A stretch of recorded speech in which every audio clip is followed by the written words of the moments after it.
তুষার ভাই, সরকার হ্যাঁ ভোটের পক্ষে প্রচারণা চালাচ্ছে, অন্যদিকে নির্বাচন কমিশন সরকারি কর্মকর্তাদের বলেছে যে হার পক্ষে প্রচারণা চালানো যাবে না। তো সরকারের কি মানে সরকারি কর্মকর্তা ছাড়া আর কোনো উইং আছে যাদের প্রচারণা চালাবে? নির্বাচন কমিশন এটা বলবে, এবং নির্বাচন কমিশন তো যা বলা সেটা বলেই দিয়েছে। নির্বাচনের নিয়ম অনুযায়ী নির্বাচনী সময়ে তফসিল ঘোষণার পর থেকে সরকারি কর্মকর্তাদের কাজকর্মের বিচার বিবেচনার একটা বিরাট অংশ নির্বাচন কমিশনের অধীনে চলে যায়, এবং নির্বাচন সংক্রান্ত যত কাজকর্ম রয়েছে এইসব কাজকর্মে যদি তারা কোনো ধরনের ব্যত্যয় করেন অথবা তারা যদি এইসব কাজকর্মে কোনো ধরনের বিধি লঙ্ঘন করেন, সেটা নির্বাচন কমিশনেরই বলার কথা। তো নির্বাচন কমিশন আইনের ধারা উল্লেখ করে পত্র দিয়ে বিষয়টি জানিয়েছে এবং বলেছে যে সরকারি কর্মকর্তারা চাইলেই কোনো ভোট, সেটা গণভোট এবং সংসদ নির্বাচন অথবা যে কোনো ভোট হোক, কোনো ভোটেই তারা কোনো পক্ষে প্রচারণা চালাতে পারবেন না। তারা ওই ভোট সম্পর্কে মানুষকে সচেতন করতে পারবেন।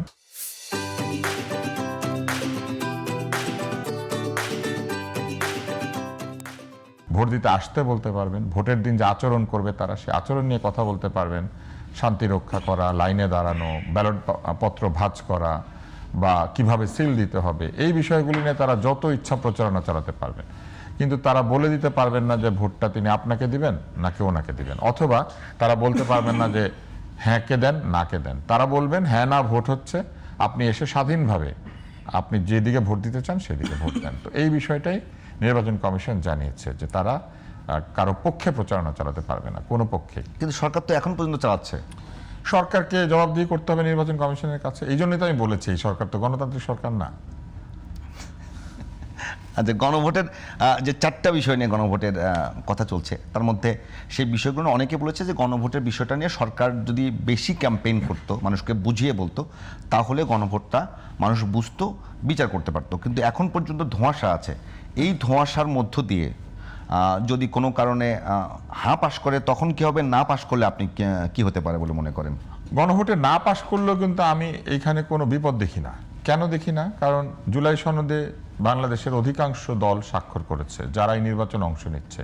আগামী সংসদ এদের মধ্যে থেকে গঠিত হবে।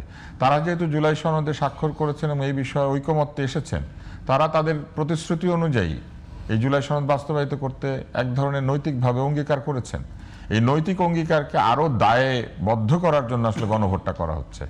কিন্তু যদি নাও বলে, কিন্তু 4 নম্বর কোশ্চেনে কিন্তু এটা বলা আছে দলগুলি তাদের নির্বাচনী প্রতিশ্রুতি অনুযায়ী বা তাদের সিদ্ধান্ত অনুযায়ী বিভিন্ন কাজ করতে পারবেন, এবং এটাও বলা নাই যে গণভোটে না হয়ে গেলে প্রথম 3টা করতে পারবেন না, এটাও কিন্তু কোথাও বলা নাই। অতএব আমি মনে করি যে এক অর্থে এই গণভোট না হলেও জুলাই সনদ বাস্তবায়িত হতো বা হওয়ারই কথা, কেননা তারা সকলে এটাতে স্বাক্ষর করেছেন। এই গণভোটটার একটা বড় কারণ যেটা হয়েছে সেটা হচ্ছে যে 3 জোটের রূপরেখা করা হয়েছিল 90 সালের আন্দোলনের পরে। তখন অনেক রূপরেখার অনেক অংশ দলগুলি মানে নাই। না মানার ফলে এইবার দলগুলিকে মানানোর জন্য আলাদা একটা সিস্টেম আরও বেশি চাপিয়ে দেওয়া বা আরও বেশি দায়বদ্ধ করার জন্য গণভোটটা করা হচ্ছে। কিন্তু দলগুলি যদি ধরেন যে দল সরকার তৈরি করবে অথবা সরকার তৈরি করলো না, ধরেন এই সংসদে গেল যারা, তারা যদি একেবারে ঐক্যবদ্ধ হয়ে যায় এবং 2/3 ভোট দিয়ে সংসদে যদি সংবিধান সংস্কার করে বা করতো, তাহলে কি কোনো বাধা ছিল? কোনো বাধা তো ছিল না। কিন্তু তারপরেও এই পাকাপোক্ত করার জন্য আসলে গণভোটটা হচ্ছে না। এই যদি গণভোটে হ্যাঁ পাশ করে এবং কোনো সরকার যদি সেটাকে বাস্তবায়ন করতে না চায়, পারবে, কিন্তু খুবই সহজ। সেক্ষেত্রে কোনো পারবে, কোনো অসুবিধা নাই। কিন্তু এই কারণে তো এই গণভোটের মধ্যে আরেকটা শর্ত ঢুকিয়ে দেওয়া হয়েছে, যদি ঠিক মতো না করে তাহলে 6 মাস পরে এমনি এমনি হয়ে যাবে। যে জিনিস এমনি এমনি হয় সেই জিনিসের জন্য আবার এত লোক বসাতে হয় কেন? এমনিতে বললেই তো হইতো যে এটা কিছু করতে হবে না, এটা এমনি এমনি হয়ে গেল কালকের থেকে, তাহলে হয়ে যেত না? গণভোটের পর দিন থেকে এটা হয়ে যাবে। এটা 6 মাস দেওয়ার কি দরকার? আপনি ভালো করে চিন্তা করে দেখেন, পরের দিন হয়ে গেলেই কি?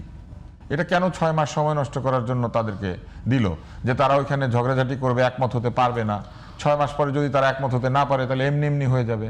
তো আমরা ছোটবেলায় একটা নুডলস খেতাম, ওইখানে একজন মডেল এসে বলতো আমি তো এমনি এমনি খাই, নাকি চিপস একটা কিছু বিজ্ঞাপন ছিল, এসে বলতো আমি এমনি এমনি খাই। তো এটা তো এমনি এমনি হয়েই যাবে। তো যেটা এমনি এমনি হয়ে যায় এটার জন্য আসলে আপনি তো এই দলগুলির উপরে এটা নির্ভরশীল না একেবারেই। এমনি এমনি হয়ে যাওয়াটার ব্যাপারটাও কিন্তু আবার ব্যাপার রয়েছে। এটাকেও আবার যারা ওই সংসদে যাবেন তারা ওই কনস্টিটিউয়েন্ট অ্যাসেম্বলি নামে যে অ্যাসেম্বলিটা তৈরি হবে সেইখানে এটাকে র্যাটিফাই করবেন। মানে এখানে অনেক জটিল প্রক্রিয়া তৈরি করা হয়েছে। এটা নিয়ে আমি অনেক মনে বেশি করি যে আলোচনা এত হচ্ছে। জটিল প্রক্রিয়া যে তৈরি করা হয়েছে এটা এখন বোঝাতে গেলে আপনার পুরো অনুষ্ঠান চলে যাবে। কিন্তু এইখানেই হচ্ছে এই গণভোটের দুর্বলতা।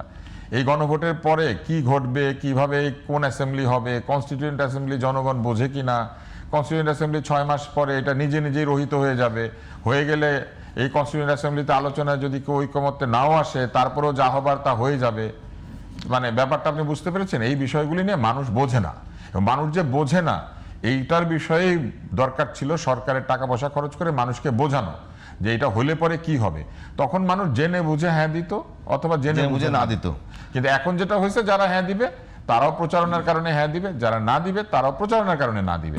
ও জানেও না কেন না দিচ্ছে, জানেও না কেন হ্যাঁ দিচ্ছে। না, সরকার কিছু কাজ করেছে কিন্তু সেগুলোর ক্যাম্পেইন অত বেশি নাই। না, যেমন ধরেন সরকারের একটা লিফলেট আমি পেয়েছি, সেই লিফলেট আছে আপনি যদি গণভোট দেন সরকার কোনো ইচ্ছা মতো সংবিধান বদলাতে পারবে না। এই একই কথা কিন্তু আমি আজকে বিলবোর্ডেও দেখেছি, কয়েকজন প্রার্থী গণভোটের পক্ষে প্রচারণা চালাচ্ছেন, ওখানে লিখেছেন গণভোটে হ্যাঁ দিলে সরকার ইচ্ছা মতো সংবিধান বদলাতে পারবে না। এখানে আইনজীবী আছেন, সরকার কোনোদিনই সংবিধান বদলায় না, সংবিধান বদল করে সংসদ। সরকার 151 জন হলেই হয়, কিন্তু ওই সংসদও সংবিধান বদলাতে পারে। যেমন 1990 সালের পরে যে সংসদটা হয়েছিল 91 সালে, তারা কিন্তু এরকম একটা গণভোটই করেছিল এবং সংবিধান বদল করেছিল। প্রেসিডেন্সিয়াল ফর্মে সরকার ছিল, প্রধানমন্ত্রী ফর্মে এসেছিল। এই যে আসলো, এটা কিভাবে আসলো? ওই সংসদে তো বিএনপি এক নিরঙ্কুশ সংখ্যাগরিষ্ঠতায় ছিল না, তারপরেও পারলো কেন? কারণ সংসদের সবাই এক হয়েছে। এখন ওই কথাটা একটু ঘুরিয়ে লেখে নাই। সংবিধান কোনোদিনই সরকার বদলায় না, কিন্তু বলার চেষ্টা করা হয়েছে এটা পাস করা হলে সরকার সংবিধান বদলাতে পারবে না। কিন্তু আসলে তো সংবিধান বদলায় সরকার কখনোই সংবিধান কিন্তু বদলায়। দেখেন প্রচারণার মধ্যে এটা নাই। ওখানে বলে না যে সংসদ ইচ্ছা মতো সংবিধান বদলাতে পারবে না, বলেছে সরকার বদলাতে পারবে না। আর একটা কথা বলেছে, এই গণভোটে যদি আপনি ভোট দেন তাহলে ভবিষ্যতে বাংলাদেশে গণভোটের বিধান চালু হবে। তাহলে এই গণভোটটার বিধান কিভাবে হলো? এইটা কিন্তু সংবিধান মেনে হয় নাই, বুঝতে পেরেছেন? ভবিষ্যতে যখন গণভোট হবে এটা সংবিধান মেনে হবে। আর এটা যেটা হয়েছে এটা একটা অধ্যাদেশের বলে হচ্ছে, একটা আদেশের বলে হচ্ছে। এই যে জায়গাগুলি এগুলো জনগণের কাছে পরিষ্কার না। আর জনগণ কি চিন্তা করে জানেন? গণভোট যদি চালুই হবে তাহলে এটা কেন চালু হইলো? তার মানে কি গণভোট নাই? এই যে প্রশ্নগুলা, এই প্রশ্নগুলো ভালোভাবে মীমাংসা করে নাই। আমরা যাই বলি না কেন, আমাদের মূল দাবিটা হচ্ছে যে সরকারের উচিত ছিল ভালো করে গণভোটটা মানুষকে বুঝিয়ে বলা, এবং এই ভোটটা দিলে সত্যিকার অর্থে কি হবে, কিভাবে এই ব্যাপারটা ঘটবে, এগুলো নিয়ে আলোচনা করা। কিন্তু আপনি কোনো টক শোতে কোথাও এই আলোচনাগুলো হয় নাই। হয়েছে কি, হ্যাঁ ভোটে কি প্রচার চালাতে পারে? তখন তো স্বাভাবিকভাবে বলা হবে যে না, পারে না। যেমন নির্বাচন কমিশন বলেছে, এটা তো আইন, এটা তো আইনের বিরুদ্ধে কোনো কথা না। কিন্তু তারা যদি এটা বুঝাইতো তাহলে কিন্তু নির্বাচন কমিশন তাকে বাধা দিতে পারতো না, এই শঙ্কাটা থাকতো না আর কি।